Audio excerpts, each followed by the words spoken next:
Isang dekada na po. Bali, saan po kayo dito sa Pilipinas? Taga Binangonan po ako. Rizal. Asan ang asawa mo?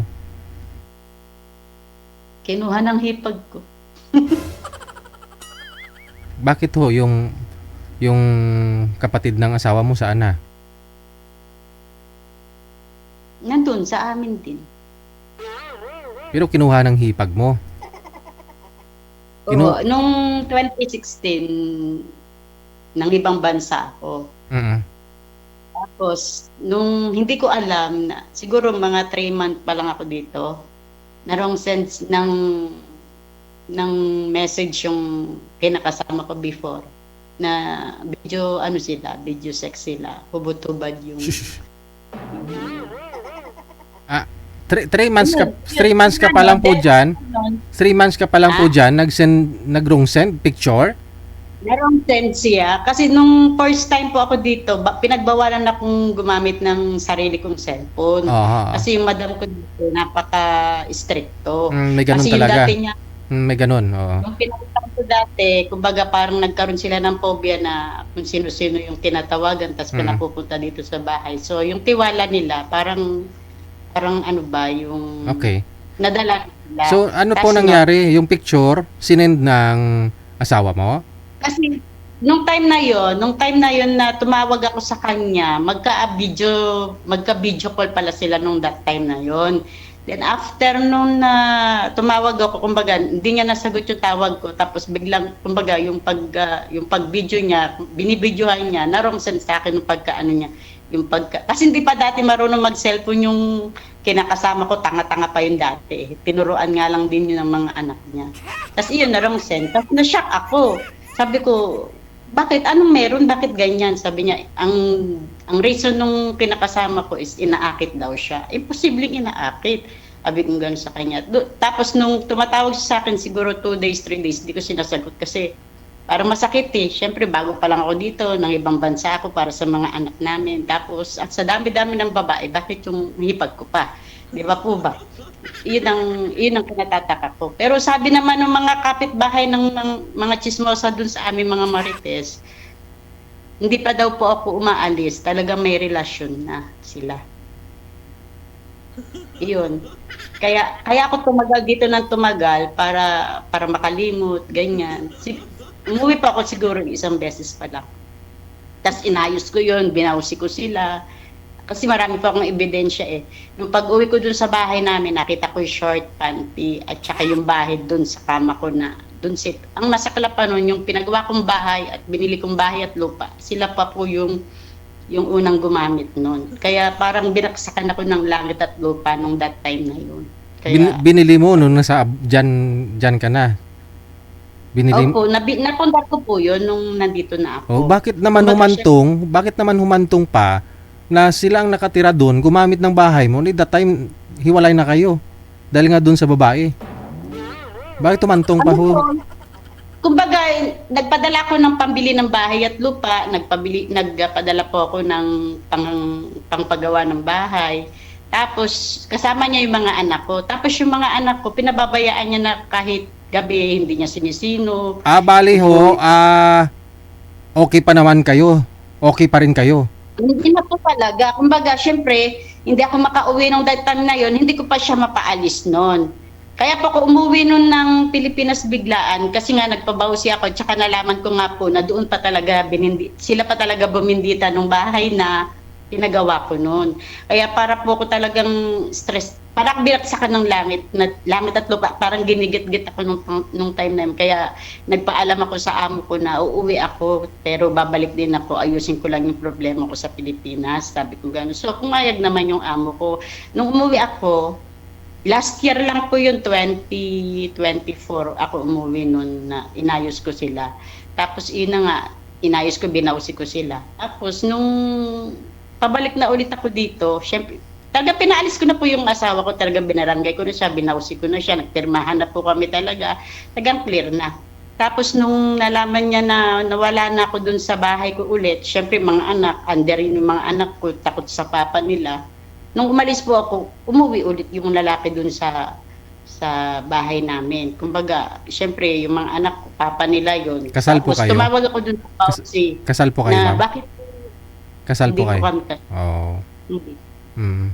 Sabi ko, nung time na yun na nalaman ko naman na na bumalik dun sa bahay ko, tumawag ako dun sa Bausi na nireklamuhan ko nga po. Sabi ko, bakit po nandun ulit yung ama ng mga anak ko? Sabi ko gano'n sa Bausi. May iniwan po ba kayo na na magbabantay dun sa mga bata? Sabi ko, wala po. At malalaki naman po yung mga anak ko. Hindi na po needs ng mga sabi. Ay, hindi po. Kasi hindi po natin pwedeng paalisin yung papa nila ulit. Kasi biological father pa din daw po ng mga anak ko yung papa nila. So, wala akong nagawa. Sabi ko, nag-isip na rin ako ng, sabi ko, kung sila na lang lagi ang iisipin ko, walang mangyayari sa buhay ko. At saka mga wala namang kwentang tao, pinabayaan ko na lang. Since noon, hindi na ulit ako umuwi. Siguro, next week, ulit po ako ng Pilipinas. So, bali, magkasama pa rin ho sila ng mga anak mo ngayon? Magkasama pa rin po, pero nagkasulatan naman po kami na na pag umuwi ako ng Pilipinas, layas na siya dun sa bahay ko. Kasi wala naman po siyang naipundar na iambag doon kahit piso eh. Ako po talaga. Bali yung babae, yung hipag mo sana? Hipag ko, sama po silang, may anak na po sila kasi nagkaanak sila noon 2021, ganun. 4 years na po yung anak nila ngayon, nagkaanak sila. Hindi sanang mabuo pa. 2026 na po ngayon, ma'am, ha? Baka sabihin mo kanina kasi sabi mo last year ka lang umuwi, 2024. 2026 na po ngayon. Nag-buntis na po yung babae. Mm-mm. Bago po ako umuwi, nanganak na po yung babae. Okay. Nagbuntis si babae 2021. 2021 nanganak. Tapos umuwi ako ng 24. Nagbawsi ako noon. Kasi nga po, hindi ako nakauwi ng ilang taon noon. 6 years straight ako dito eh. 6 years, magsi 7 years. Tapos nung 24, umuwi ako. Yun nga po, inasikaso ko nga po. Yun. Hindi naman mapigilan. Di pinabayaan ko na. At saka isa pa, nagkaanak naman na. Ang sa akin lang, hindi nagkaanak at saka kung ibang babae man halimbawa, alang-alang sa mga anak ko, pwede pang mabuo. Kaso hindi naman sila tumitigil. Kaya pinabayaan ko na. Bali ho yung asawa niya ngayon, ano po ninyo yun? Kaano mo?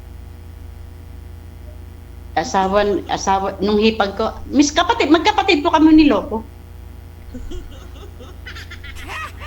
Kumbaga yung hipag ko, asawa ng kuya ko.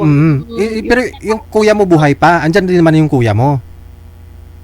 Opo, na dun sa mga anak, hiwalay na din sila. Nung time na yun, hiwalay na po sila? Nung nabalitaan mong Nung time na yun na hindi namin pareho alam na magkapatid, kumbaga parang niloloko, patuloy sila ng kaya nga po inaway ko si kuya ko sabi ko, ikaw ang nandiyan sa Pilipinas, napakalaki mong tanga, isa pa lalaki ka, bakit hindi mo nasusubaybayan yung asawa mo ng hati? Kasi po ang schedule nila sa Pilipinas 2 a.m. at 12 midnight until 3 a.m. ng yung mga kasarapan ng tulog ng tao, at saka bumababa si girl dun sa bahay ko mismo, kasi po yung bahay ng kuya ko sa taas, yung bahay ko nabili dun sa baba. Ay sus. Mahaba pa po, mga 10 minutes, 15 minutes before makarating ka dun sa bahay ko sa lower. After kasi ang kuya ko, dun sa lumang bahay namin, dun sa bahay ng mga magulang namin, dun naka-stay ang kuya ko, dun sila nakatira. Tapos ako po, nakabili ako ng area ko, banda naman dun sa baba. Ang gusto ko po sana, banda dito sa Fatima bumili, kaya lang ayaw ng kinakasama ko dati. Yun pa, ay sa Taytay ako bumili. Kaya pala ayaw doon ng kinakasama ko dati dahil malayo doon sa kirida niya, doon sa inaasawa niya. Yun pala ang reason nun, kaya mas gusto niya doon bumili ako ng lupa kasi malapit nga lang. Ilang taon na po bunso? Yung bunso mo ngayon? Yung bunso niyo po ngayon, ilang taon na? 10 years na po. Mag-11 na. Yung panganay?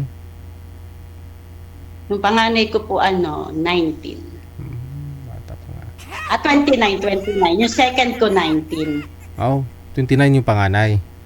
9 years po akong ulit nasundan ng Mm. bago mga anak. Sige. No, ngayon, pwede ka na, no? Pwede ka na mag-boyfriend, mag-asawa ulit, naka-move on ka na. Move on na. Kaya lang gusto ko muna makilatis baga. Oo naman. Na, Oo. Kasi Sige. kasi maraming scammer maraming scammer sa mundo. Ilang taon po ang gusto mo? Edad ng lalaki?